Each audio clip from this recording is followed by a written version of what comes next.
Durante o segundo semestre de 2017, a URGS realiza o ciclo de conferências para debater o ensino superior na América Latina e no Caribe. O foco das palestras são os 7 eixos temáticos definidos para a próxima reunião da CRES, a Conferência Regional de Educação Superior da América Latina e do Caribe. A CRES vai acontecer no ano que vem, na Universidade Nacional de Córdoba, na Argentina. Hoje apresentamos Maria Beatriz Luce, professora de Política e Administração na Educação da URGS.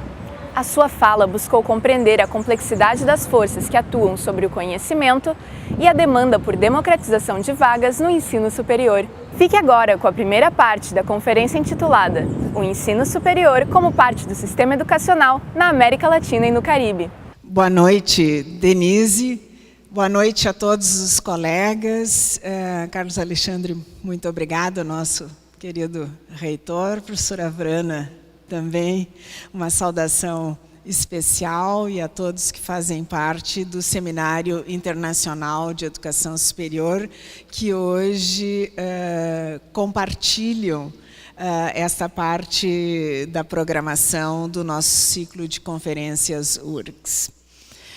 Pela coincidência dos temas, eu também quero fazer uma saudação especial à professora Estela Miranda, que ontem nos brindou com a conferência de abertura e é sempre uma referência importante para nós todos nessa área. Quero dizer para vocês que, além do desafio de preparar este, que é um dos 7 temas considerados eixos temáticos da próxima Conferência Regional de Educação Superior, é um desafio muito particular, uma emoção particular estar aqui sendo apresentada pela professora Denise Leite. Hoje o tema está dado e eu preparei e vou me movimentar, porque 50 anos de sala de aula, como vocês sabem, são marcantes na vida da gente. Dar aula sentada só em seminário de muitos poucos. Eu pensei em fazer uma pequena introdução sobre a estrutura da conferência regional que nós vamos ter, a CRES 2018. Suponho nem todos tiveram oportunidade de estar aqui antes e penso que é importante. Como antecedentes, eu quero apenas mencionar que nós tivemos uma primeira conferência regional de educação superior em Havana, Cuba, em 1996. E uma segunda conferência regional que pretendíamos que fosse 10 anos depois, só se realizou em 2008, em Cartagena de Índias, na Colômbia. Estas conferências são organizadas a partir da dinâmica que a Unesco assumiu nos anos 90, de fazer as conferências mundiais de educação básica, e quem é da área da educação vai sempre lembrar, 1990, Educação para Todos, né? E as conferências mundiais de educação superior. A nossa universidade sempre, eu diria, foi vocacionada, foi articulada para preparar os debates que antecederam estas conferências regionais da América Latina e do Caribe e participar das conferências mundiais.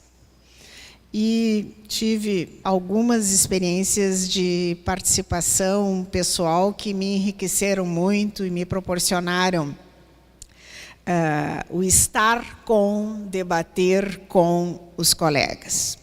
Em termos de organização e participação, eu destacaria apenas os seguintes elementos.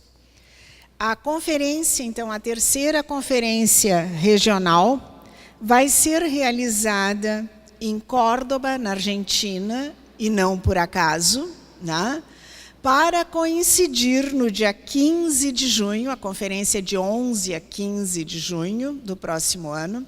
No dia 15 de junho, como Estela bem mencionou ontem, nós teremos a celebração dos 100 anos do Manifesto de Córdoba. A memória, em homenagem àqueles bravos estudantes de então, e ao movimento que a sociedade argentina e o continente latino-americano viveu a partir daí. Essa conferência, então, a realizar-se em junho próximo, ela é organizada pela Unesco, pelo IESALC, que é um instituto ligado à educação superior e que tem sede na Venezuela. Nós já realizamos aqui na URGS, nos últimos meses, não apenas esse ciclo de conferências temático, mas uma reunião, dentre as diversas reuniões preparatórias, uma reunião aqui na URGS, da América Latina e Caribe, onde estavam os representantes das associações de universidades das distintas sub-regiões, tipo o Grupo de Montevidéu, o Grupo Andino, América Central, Caribe e assim por diante. Bem, obviamente, organizado pela Unesco e IESALC e pela Universidade Nacional de Córdoba, com o Conselho Interuniversitário Nacional, que é o conselho a Andifes dos argentinos, não é? Mas também o Ministério da Educação, através da Secretaria de Políticas Universitárias do Ministério da Educação da Argentina, e o apoio dos fóruns de reitores de universidades privadas, associações, e também uma participação prevista, incentivada, mas, na minha modesta avaliação, do ponto de vista que nós podemos ter neste momento daqui de Porto Alegre, ainda uma restrita participação das redes de pesquisadores da América Latina, que tem tematizado a problemática da educação superior sob os mais diferentes subtemas. Tá? Então, essa é uma primeira observação que eu queria fazer. A segunda observação é a respeito de participação. Como todas as conferências contemporâneas, dispomos das tecnologias de comunicação à distância, então, além de reuniões presenciais, os sítios disponibilizados pela Universidade de Córdoba e pelo IESALC estão desenvolvendo uma série de fóruns eletrônicos, e alguns já até começaram e terminaram, tiveram pouca participação, mas o conteúdo desses fóruns sobre cada temática está aberto e disponível. Eu acho que é um recurso para nós, pesquisadores da área, extremamente interessante. Tá? Eu já tenho tido algumas visitas ali, já li algumas das temáticas. Bem, e obviamente já li esta temática que eu vou apresentar hoje. Bem, importante também nós sabermos que as conclusões, então, da CRES 2018 vão integrar a agenda preparatória dos países da América Latina e do Caribe para a Conferência Mundial de Educação Superior, que está prevista para 2019. Tá? Mas a Unesco está abaixo de temporais, com algumas mudanças nas lideranças, e nós não temos ainda muitas confirmações, muito planejamento a respeito desta Conferência Mundial. De toda sorte, eu queria dizer que eu considero extremamente importante, principalmente pelas experiências anteriores, que nós nos organizemos o mais articuladamente possível em termos de América Latina e Caribe, e pela base pelas redes de universidades, pela base das comunidades universitárias, e aí eu não me refiro apenas a docentes e pesquisadores especificamente envolvidos com a área, mas quero mencionar fortemente a importância da participação da representação estudantil e, em muitos dos nossos países hoje também, a importância da participação do pessoal técnico administrativo, técnico da área de pesquisa e de desenvolvimento científico e tecnológico e inovação. Porque estas são as características das nossas universidades e nós temos que estar fortes, coesos, fazer profundos debates políticos internamente na nossa região, porque o embate na Conferência Mundial tende a ser extremamente duro, extremamente avassalador, em termos de uma avalanche dos interesses mercantilistas, financistas a respeito das universidades. Nós, da América Latina, com todas as limitações que temos e pressões que temos sentido, ainda temos uma concepção de universidade identificada com a democracia, com a justiça social, com a autonomia universitária, enfim, uma série de conceitos básicos que eu, inclusive, vou repassar a seguir. Por isso, eu pensei que seria extremamente importante sublinhar neste momento e usar isso, eu pensei assim, a modo de contextualização da temática específica, né, como se fosse o nosso quadro de referência, destacar exatamente que nós temos 4 objetivos previamente estabelecidos, ou já estabelecidos a essa altura, para a CRES 2018. E vocês vejam que eles dizem respeito a refletir, a analisar e promover o compromisso dos atores participantes. Estes verbos, para mim, são importantes, porque eles nos chamam a um posicionamento num ambiente de características universitárias. Estes são, né, verbos por excelência acadêmicos e universitários. E nós, então, vamos ver que nestes objetivos, né, se fala em refletir sobre a educação superior, reconhecendo as iniquidades sociais da região no contexto de profundas mudanças sociais e culturais que vive a humanidade. Nos chama a considerar como diretrizes para a análise das políticas de educação superior as questões de qualidade, a noção de compromisso e inclusão social, a noção de diversidade cultural e o processo de internacionalização. Justamente as conferências URGS também estão privilegiando estes conceitos na medida em que tomamos aqui na URGS, na estruturação, inclusive das conferências que hão de vir, e eu tenho aqui a alegria de contar na plateia com vários dos futuros conferencistas, né, para dividirmos a responsabilidade desta reflexão que fazemos desde aqui.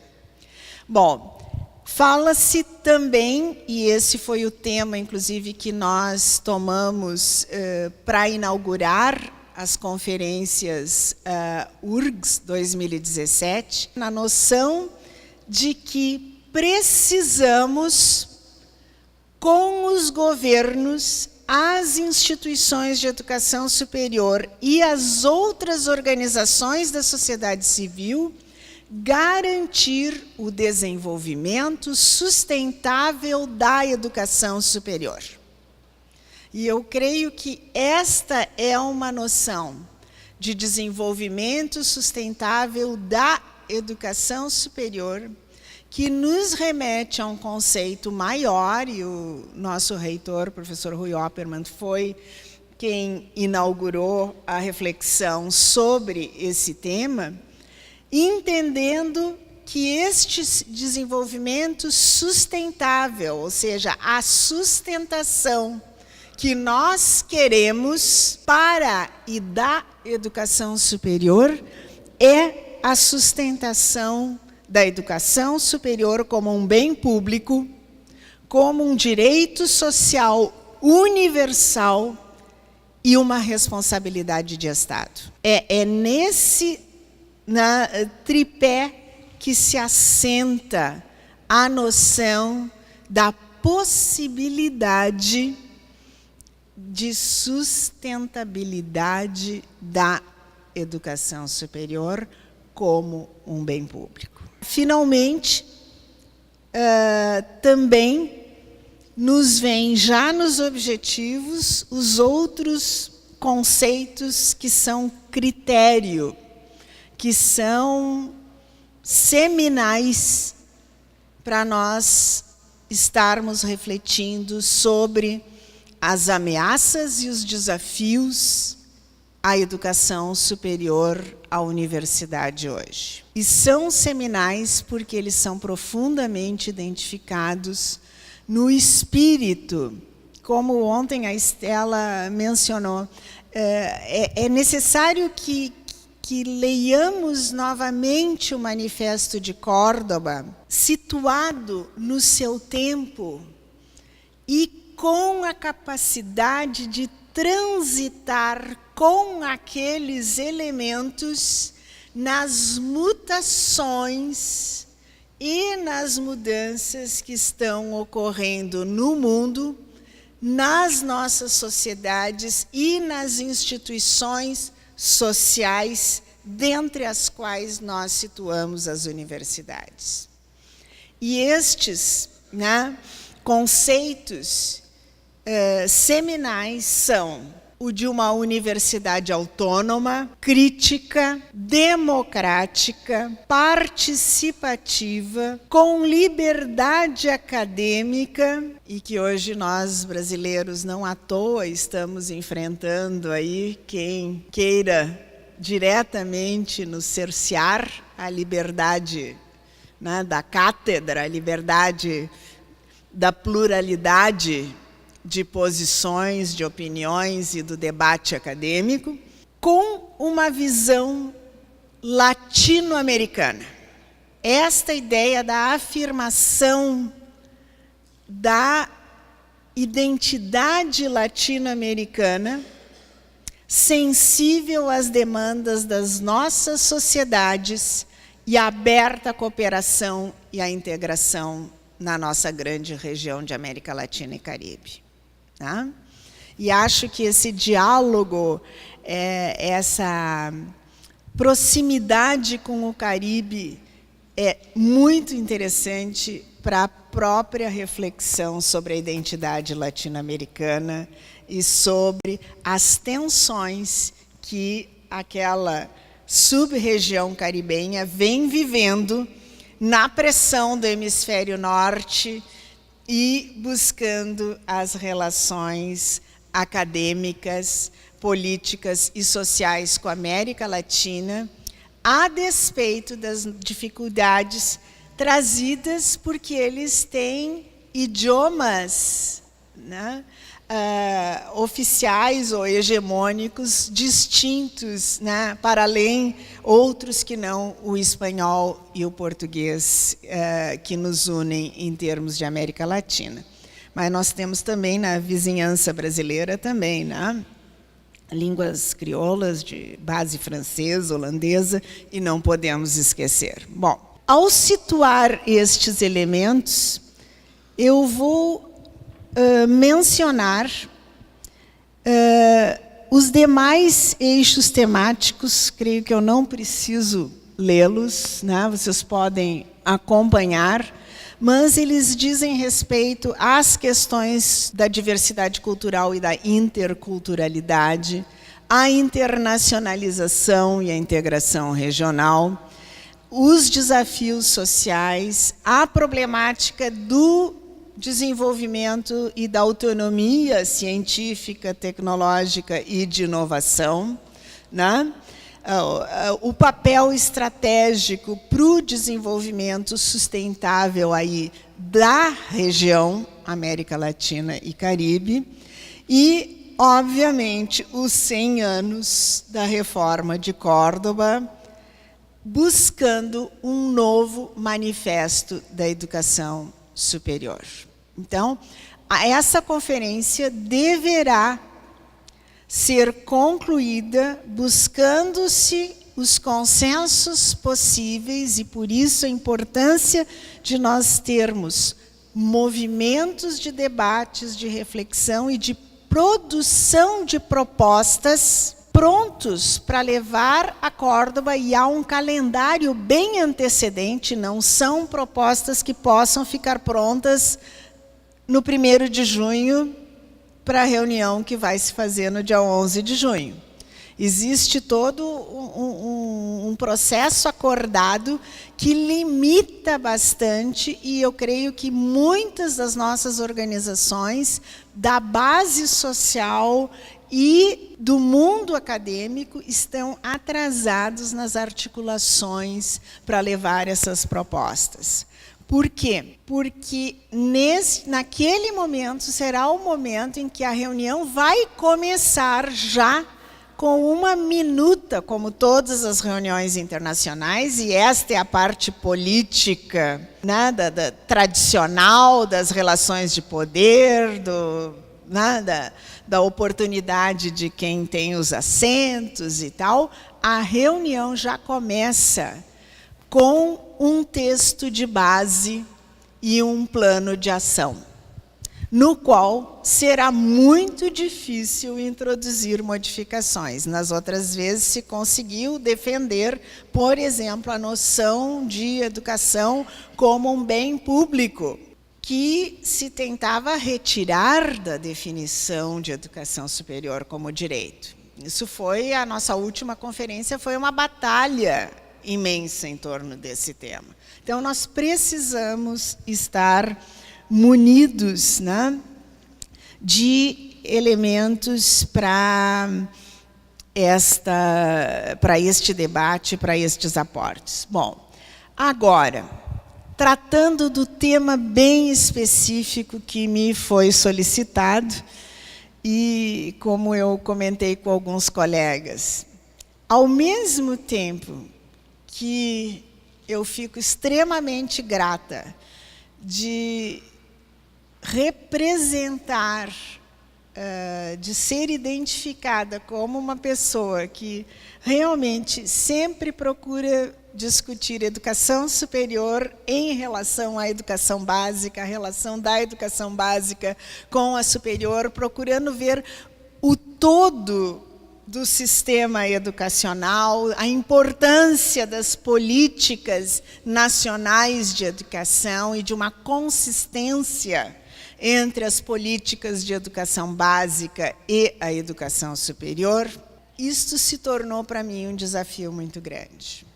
E vou ser muito franca a respeito disso. Me sinto em casa com o respaldo para dizer isto.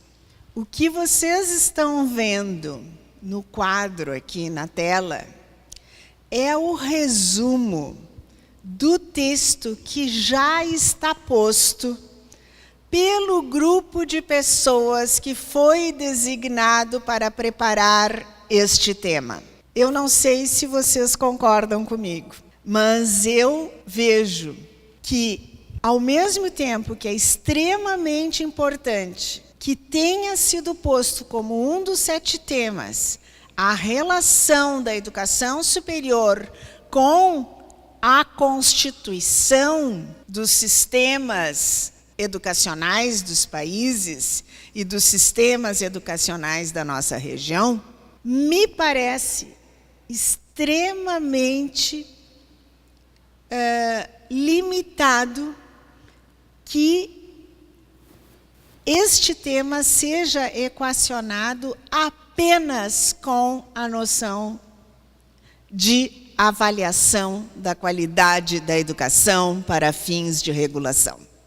Por isso eu fiz cuidadosamente um resumo. Eu tenho o texto, vocês podem abrir o portal e ler os parágrafos compostos. Mas o que é que diz da temática?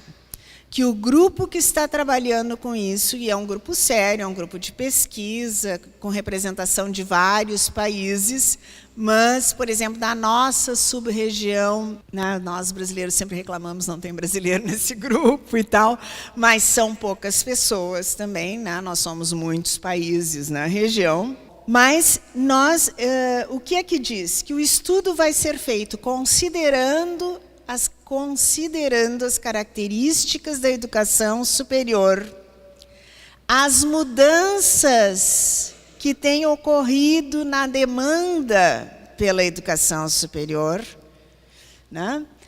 A diversificação da oferta, em que hoje as universidades não são o único tipo de instituição, etc. e tal. E a necessidade de articulação com a educação básica. Os estudos procuram valorizar a identidade institucional, a importância de que as instituições de educação superior se identifiquem, construam a sua identidade, uma noção de...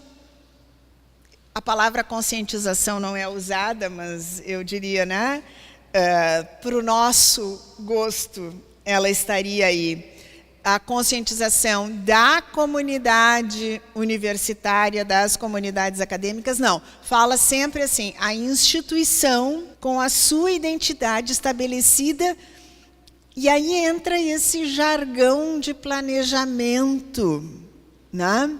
Dentro de uma determinada racionalidade, que não dá tanto valor, inclusive, às contribuições teóricas que, historicamente, a América Latina brindou à própria noção de planejamento. Fico aqui eu me lembrando de Carlos Matuz, né? Uma outra visão, a questão do planejamento situacional, e não desta noção do planejamento estratégico mais, né, de definição de missão, propósitos e tal. Mas incorpora, então, né, que os propósitos deste planejamento de construção do projeto de identidade institucional deveria considerar a relevância social, digamos, a qualidade acadêmico-científica, profissional e normativa. Tá? Esses são, né, são termos extraídos diretamente do texto. E propõe, então, a partir da noção de que há uma fadiga dos processos avaliativos internacionalizados, há uma fadiga destes, com todos os efeitos perversos, né, da fadiga, né, que os processos de avaliação institucional, de avaliação externa, não cumprem o que prometiam, o que esperávamos, mas é óbvio que não poderiam cumprir, porque a natureza do processo, os instrumentos do processo, não combinam com todos aqueles lindos conceitos que eu li ainda há pouco, né, de base conceitual, de noção político-filosófica, né, ou filosófico-política, sobre a educação superior e a universidade. Então, propõe que estes processos, né, sejam de garantir a qualidade, é essa expressão do quality assurance que nós traduzimos como asseguramento em espanhol, mas em português o nosso dicionário ainda não incorporou o asseguramento, então a gente usa garantia de qualidade, né? Pensando num planejamento que fortaleça a capacidade institucional de responsabilidade por níveis crescentes de qualidade em todas as suas funções e atividades. Bom, então, esta é a perspectiva que está posta. Esse grupo encarregado desse tema já se reuniu 2 vezes, a última agora em outubro mesmo, e ele é profundamente identificado com a rede de associações de avaliação e garantia da qualidade da educação superior, ou seja, com estes conceitos prevalentes, hegemônicos de avaliação externa. O que fazer? Pensar a nossa moda dentro deste quadro. Então, para quem já conhece um pouco ou bastante do meu trabalho, meus queridos colegas e alunos e ex-alunos, eu trago algumas coisas dos meus slides históricos aqui, tá? Os quais eu uso para começar quase todas as minhas falas. Tá? O que eu tento dizer? O Manifesto de Córdoba, para nós, representa o desafio de pensar e construir, ainda construir, uma universidade socialmente relevante, com identidade latino-americana, culturalmente relevante. E sendo culturalmente relevante, há de ser socialmente relevante, democraticamente relevante, científica e academicamente relevante. Esta é uma luta histórica que atualizamos e adiamos a cada passo. Eu tive épocas em que eu pensava sempre que nós atualizávamos a cada passo. E hoje eu trago a noção de que nós, ao mesmo tempo que atualizamos, adiamos os nossos passos em direção à utopia.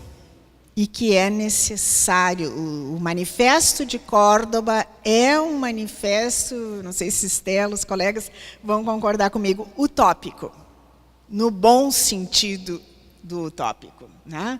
Que o Boaventura, acho que amanhã, há de nos fazer lembrar bem da importância disso. E, aliás, eu queria dizer, desde o dia que o Carlos Alexandre me comissionou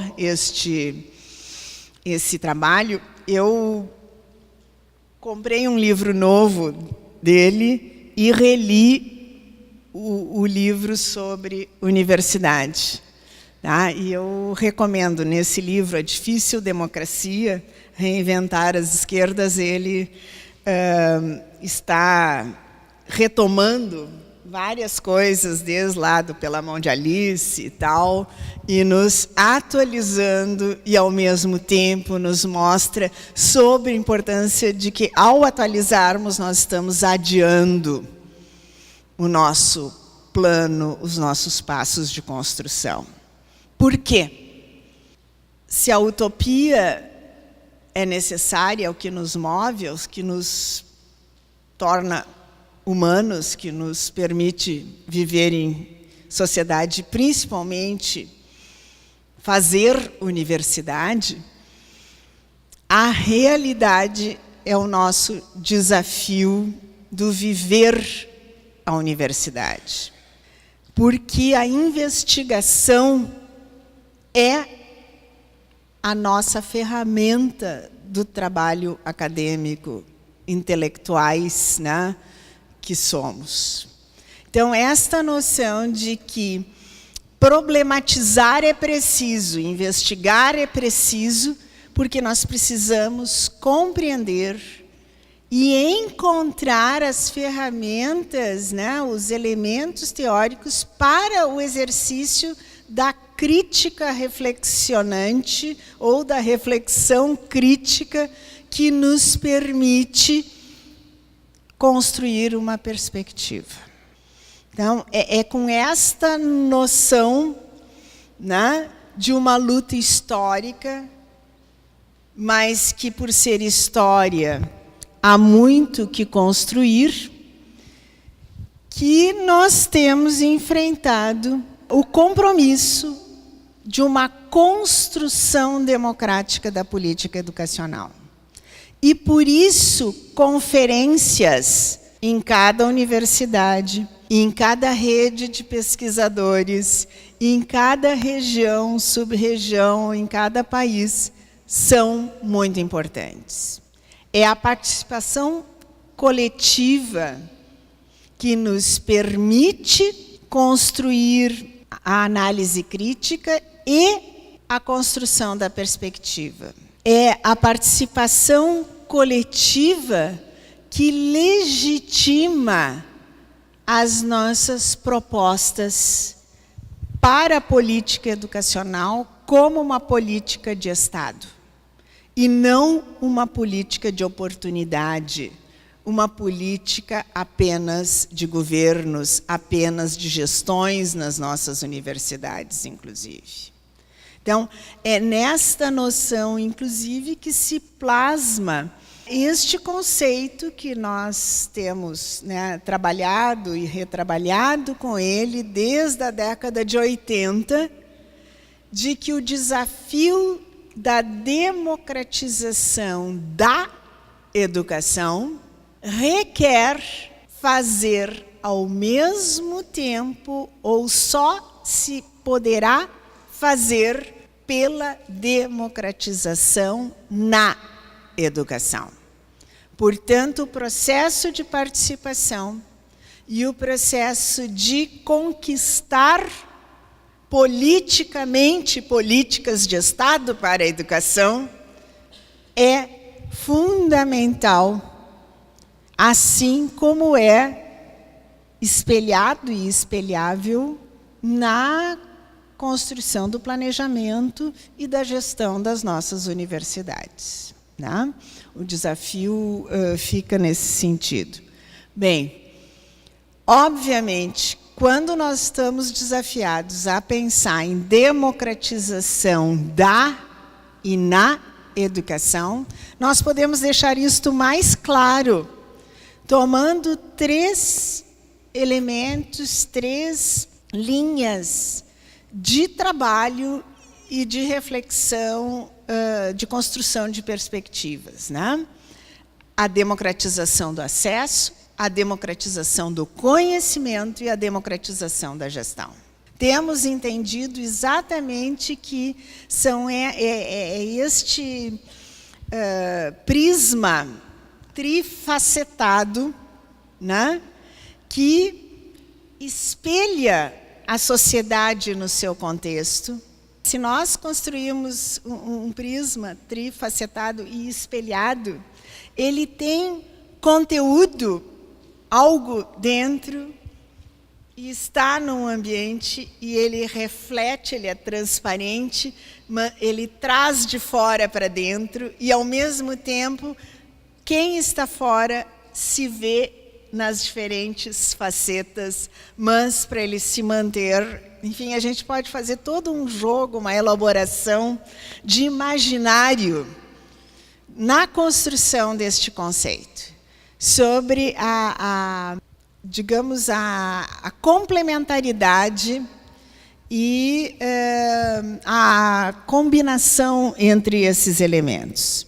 Bom, agora, para pensar sistemas educacionais com a perspectiva de democratização da educação, fazendo democratização na educação, nós precisamos pensar em cada um dos nossos países e, solidariamente, com redes de cooperação, com redes de articulação e, principalmente, trançando os apoios políticos porque o mundo tem muitas forças com interesses, né, em contrário, nós precisamos conseguir uma sistematização da política nacional de educação nos seus diversos elementos constitutivos. Não basta políticas de formação, nem políticas de currículo. Nós precisamos do conjunto destas políticas, quiçá outras, e que elas articulem para sermos sistema educacional. A noção de sistema é fundamental, não é rede escolar, não é rede de universidades, é sistema. E sistema só se tem quando se tem um projeto comum, quando se tem regras comuns. Não apenas quando a gente articula interesses, troca elementos, faz cooperação. Claro que a cooperação, a articulação, faz parte das relações das unidades do sistema, mas a noção de sistema precisa se projetar no projeto de desenvolvimento institucional de cada universidade. E nós falamos a mesma coisa para as escolas, quando nós falamos no projeto político-pedagógico de cada escola, na linguagem da legislação brasileira. Isso aí é só para mostrar a complexidade, né, para nós armarmos o sistema educacional. Mas eu queria, nesse momento, voltar, fazer, né, esses mergulhos e perspectivas, voltar à base. Esta é a definição que foi mais firmada com todas as lutas na última conferência. Eu tenho cautela de achar que nós vamos ser desafiados a ter algum retrocesso nisso. Bem, se assim é educação, em termos de educação superior, nós vamos ter uma noção que não é muito antiga, é uma noção das últimas décadas, inclusive das últimas conferências mundiais de educação, de que a educação superior possa ser um direito. Tá? Não é uma noção muito antiga, mas é uma noção do Manifesto de Córdoba. Né? E o direito de todos. E hoje nós precisamos fazer a ressalva, sem discriminação, de uma forma inclusiva, não só na verticalidade da estrutura social, mas na multiculturalidade de abrangência das nossas sociedades. Essa diversidade cultural é extremamente importante. Agora,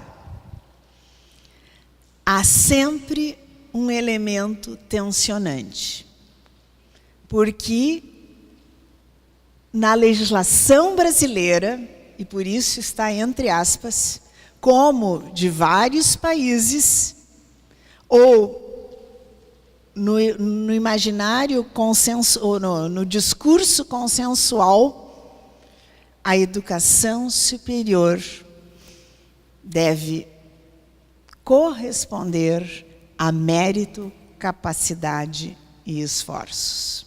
É claro que a situação do Brasil é muito mais grave na hora que a gente debate esse conceito do que é, por exemplo, para a Argentina e para o Uruguai, pelo que eu consigo aprender.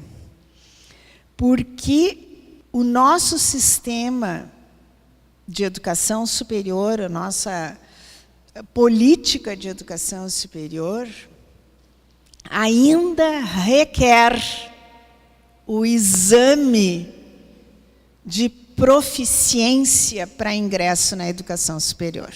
abriu-se o leque dos elementos que podem ser considerados nesses exames nos últimos anos, muito. Mas não é dispensável a verificação de condições de cursar a educação superior, de ingresso na educação superior. E o mais grave é que, nas instituições que têm o padrão base de qualidade, nós somos dependentes do vestibular e do Enem. E o Enem, em profundas mudanças agora, passa a ser realmente um exame de certificação para fins de ingresso na educação superior e não mais um exame que pode certificar e dar qualidade, certificar a qualidade da educação básica, da conclusão do ensino médio. Tá? No jornal desse fim de semana, 2 colegas da Faculdade de Educação e um professor da Universidade de Santa Maria compartilharam uma página da Zero Hora, raramente dividida em 3 colunas, fazendo um debate sobre o Enem, o vestibular ou nenhuma dessas questões. E um dos nossos colegas, inclusive, trouxe o exemplo que a Argentina e o Uruguai, né, tão próximos, jamais tiveram um exame, tem um outro sistema, que é o da possibilidade de ingresso, embora as dificuldades de conclusão do curso superior persistam. Né? Então, eu queria demarcar este como um ponto nevrálgico, na minha opinião, então, na perspectiva da democratização do acesso, que estaria contido ao se examinar a relação da educação superior com os sistemas educacionais, e não aparece ainda.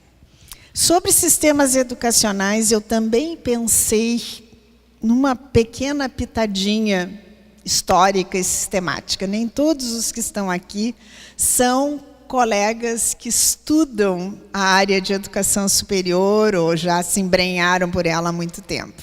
Por isso, eu achei que era interessante trazer 3 elementos aqui nesse quadro. Né? O primeiro é chamar a atenção que, quando a gente fala de sistemas educacionais, ao contrário do que seria o senso comum, os sistemas educacionais começaram a ser organizados às avessas, ou seja, de cima para baixo e não de baixo para cima. Eu só coloquei aqui alguns marcos para a gente ver. O motivo é historicamente óbvio. Ler e escrever contas era, além de ser para muito poucos, se aprendia em casa, se aprendia nas igrejas, né? Mas, principalmente, era uma atividade individual, não eram atividades coletivas inicialmente.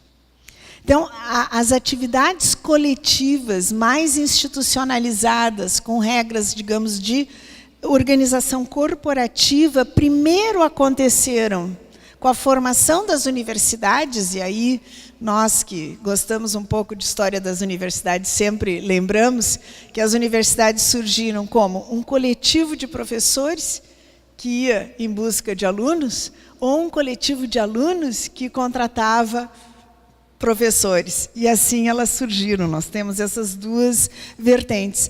Mas as escolas secundárias só foram se organizar com as grandes redes, do qual o melhor exemplo são os colégios jesuítas, que se estabeleceram, inclusive, na América Latina e na Ásia. E as escolas primárias só foram acontecer muito mais tarde com os sistemas republicanos, a organização dos estados e assim por diante, a urbanização, uma série de fatores. Então, é interessante a gente pensar que esse é provavelmente um dos fatores ou um dos ângulos que nos permite compreender, inclusive, a dificuldade que nós temos nas universidades de nos pensarmos parte do sistema educacional, de nos pensarmos comprometidos, dependentes e responsáveis pela educação básica dos nossos países. Né? Bom, o outro elemento que eu pensei que seria interessante, isso foi um exercício que eu apenas ensaiei aqui, é dizer assim, ó, historicamente também a gente diz, não, existem 3 modelos clássicos de universidade. O modelo napoleônico, que nós todos conhecemos, é prevalente no modelo brasileiro, modelo latino-americano, escolas profissionais, Faculdade de Filosofia, Ciências e Letras e escolas profissionais, etc. e tal. A universidade vai ocorrer a partir de uma junção, até uma articulação política, mas frágil, entre essas unidades acadêmicas. O modelo anglo-saxônico, né, que nós conhecemos como dominante ainda hoje, né, e o modelo prussiano ou humboldtiano a partir da Universidade de Berlim e tal. Só que quando a gente passa por estes 3 clássicos, e eu quero dizer para vocês que eu tive foi uma das surpresas que eu tive ao fazer mestrado e doutorado nos Estados Unidos na década de 70. Tinham várias coisas da minha belíssima formação, URGS, porto-alegrense, de alta qualidade, mas que passavam em branco da minha formação. Uma, eu tenho contado mais recentemente, nesses debates políticos aí, é que eu só li Paulo Freire em inglês pela primeira vez, Pedagogy of the Oppressed, porque era o livro proibido na época. Né? Eu tinha visto um xerox marrom, daqueles, nem era xerox, fotocópia, mas morria de medo de ser pega com aquilo, então não portava uma cópia daquele livro.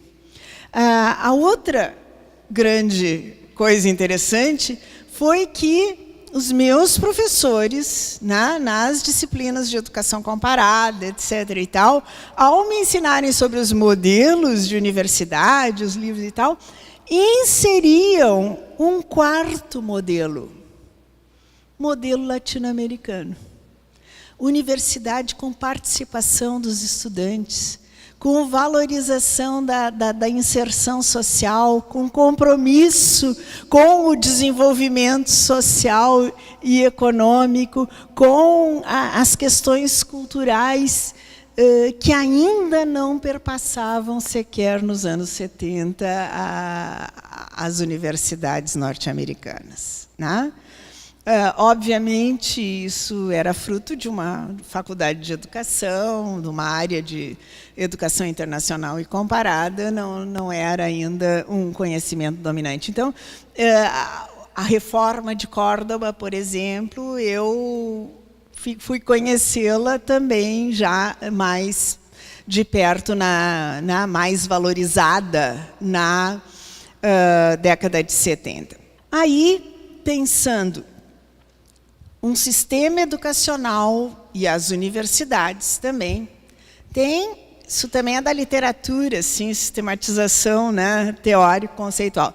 Tem 3 elementos básicos constitutivos. Né, o pessoal da área da história e tal trabalha bastante com isso. Estado, sociedade civil e autonomia da comunidade interna. Estes elementos são prevalentes, por exemplo, o Estado no modelo napoleônico. Todas as universidades, todos os sistemas educacionais têm estes elementos na sua Constituição. Mas eles se tornam prevalentes em modelos distintos. Então, o modelo napoleônico prevalece o Estado. O modelo anglo-saxão é nitidamente uma universidade, uma educação superior, um sistema educacional da comunidade, da sociedade civil organizada, né? E o modelo humboldtiano é nitidamente um modelo onde a autonomia dos pesquisadores, da comunidade interna, o autogoverno pela hierarquia do conhecimento, pela hierarquia acadêmico-científica, inclusive das cátedras, etc. e tal, é prevalente. Com estes elementos, nós somos capazes de perceber o que alguns autores têm chamado de metamorfoses ou mutações contemporâneas na constituição dos sistemas educacionais e na constituição institucional das universidades. Por exemplo, mutações contemporâneas, né? A organização da Europa com os acordos de Bolonha. Isto trouxe mudanças digamos, do modelo napoleônico e do modelo prussiano em direção ao modelo anglo-saxão. E a gente vê a força da potência econômica e ideológico-conceitual do modelo anglo-saxônico ao pressionar nessa mudança. Um outro exemplo que eu pensei, e já de antigamente, mas que hoje se espalha e prolifera, o advento, e isso também o Fernando e eu presenciamos muito claramente, assim, de jornal, de debates, o advento da primeira universidade com fins lucrativos, instituída como empresa. A Universidade de Fênix, né, 1976, que hoje continua sendo o grande germen aí do grupo Apolo, né, que nós vamos ver nos nossos sistemas hoje do Brasil. E outros elementos, por exemplo, a questão toda da financiarização das instituições e dos sistemas educacionais, os sistemas de avaliação externas, eu vou me apressar, não vou detalhar nessa análise, só para mencionar. Uma expressão que os nossos queridos colegas Lucídio Bianchetti e Valdemar Schissardi trouxeram para a literatura mais recente da nossa área, que é esse processo que eles chamaram da universidade à comoditicidade. Ou seja, de como e quando a educação, formação, é sacrificada no altar do mercado e o futuro da universidade fica em algum lugar do passado.